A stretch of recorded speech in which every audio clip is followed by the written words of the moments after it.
அல்லாஹ் சொல்கிறான், என் அடியானே, நீ என்னை புறக்கணித்திருக்கலாம், தொழாமல் இருந்திருக்கலாம், மிக மோசத்திலும் மோசமான மனிதனாக இருந்திருக்கலாம், கெட்ட மனிதனாக இருந்திருக்கலாம், அல்லாஹ்விற்கு மிகப்பெரிய குற்றவாளியாக கூட இருந்திருக்கலாம்.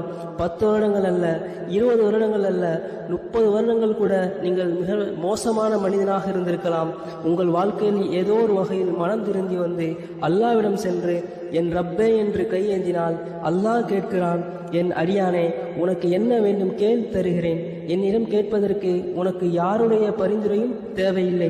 நபி ஸல்லல்லாஹு அலைஹி வஸல்லம் அவர்கள் சொன்னார்கள், அல்லாஹ் சொல்வதாக, என் அடியானே, நீ ஒரு ஜான் நெருங்கினால் நான் ஒரு முலம் வருவேன், நீ நடந்து வந்தால் நான் ஓடி வருவேன், நீ என்னை நினைக்கும் போது நான் உன்னை நினைவு கூறுகிறேன், நீ என்னை மறந்தால் நீ என்னை நினைத்ததை நான் நினைவு கூறுவேன். அல்லாஹ் நம் பிரார்த்தனை கேட்பதற்கு ஓடி வருவதற்கு தயாராக இருக்கிறான். நாம் நடந்தாவது சென்று கேட்போம்.